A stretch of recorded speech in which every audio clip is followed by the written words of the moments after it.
I'm back. This is part 2 of the first video. If you haven't watched the first video, check it out and then watch this one. Okay?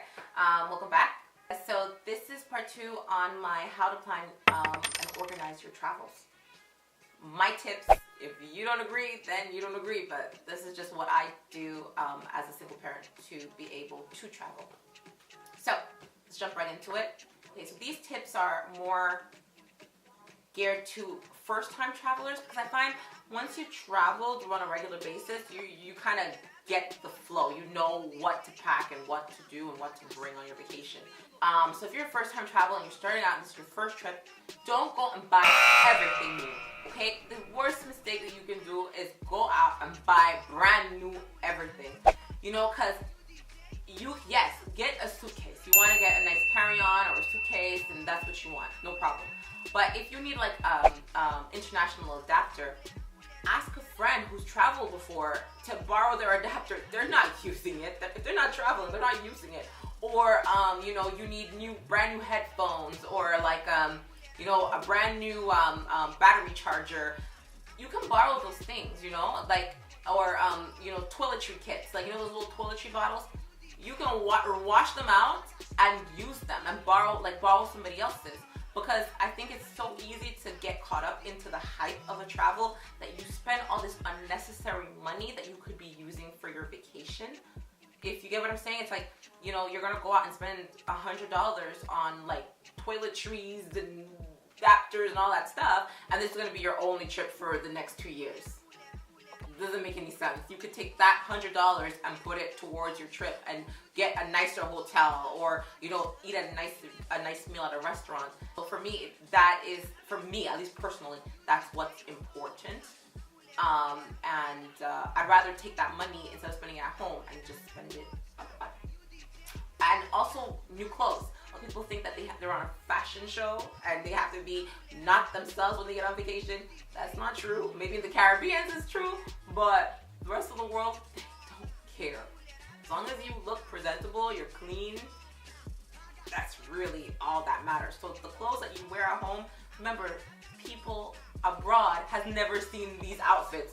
So it's not like you're not bringing anything new to them, you know, like they're brand new to them. Maybe they're not brand new to your Instagram account, but they're brand new to them, okay? Next thing I would say is, where are you gonna stay? Depends on your budget, right? So if you're going on a cheap trip and a hostel is just fine, or somebody's couch, or, you know, Airbnb, or, because there's lower end Airbnb and a higher end Airbnb, so I'm talking about the lower end.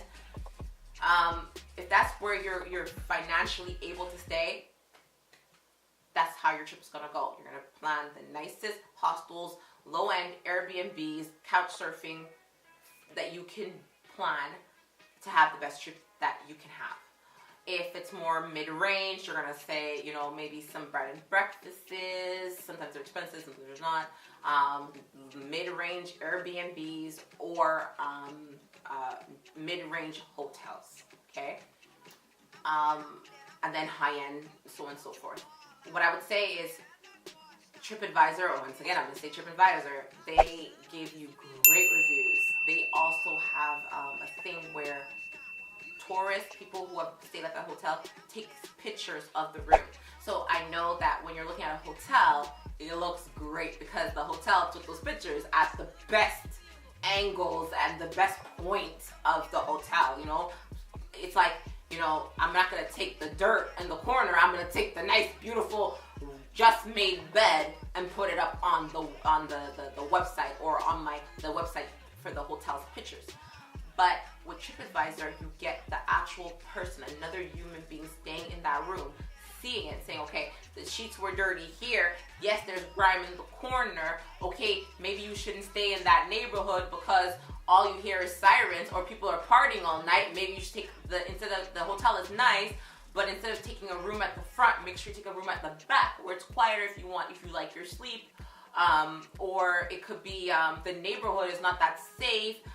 You don't really want to walk around at night. Like, basically, it's other travelers giving you tips on the location and the hotel and the, you know, hospitality, how hospitable are they, or how helpful they are. You know, these are all important to get the best trip, you know. And the good thing is, it does.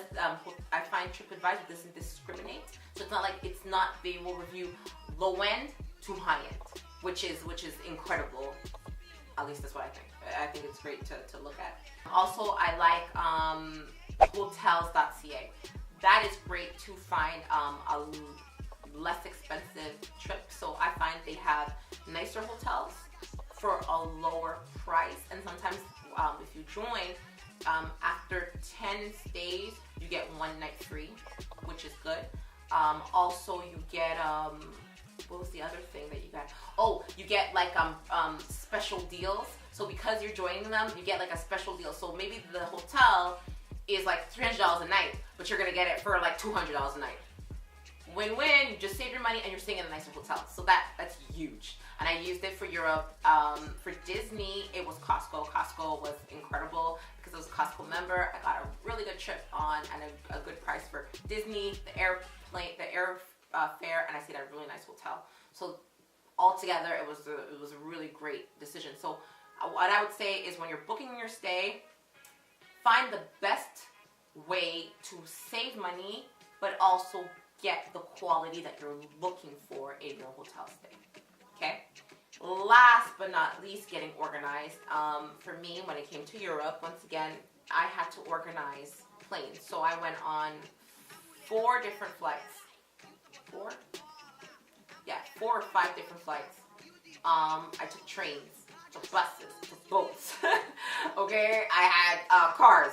So I did all forms of transportation. I walked, you know, I did the hop on, hop off. I did everything, but I had to schedule all of that myself, which was tedious, but I gave myself time to book all of it. So I gave myself like 6 months to book all my trips, like all my travels.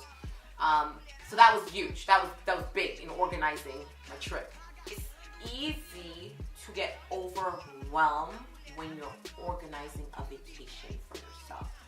And it's also easy to over-plan, which is what kind of happened at Disney for me. I was like, we're on that ride and that ride, we're gonna do this, we're gonna do that.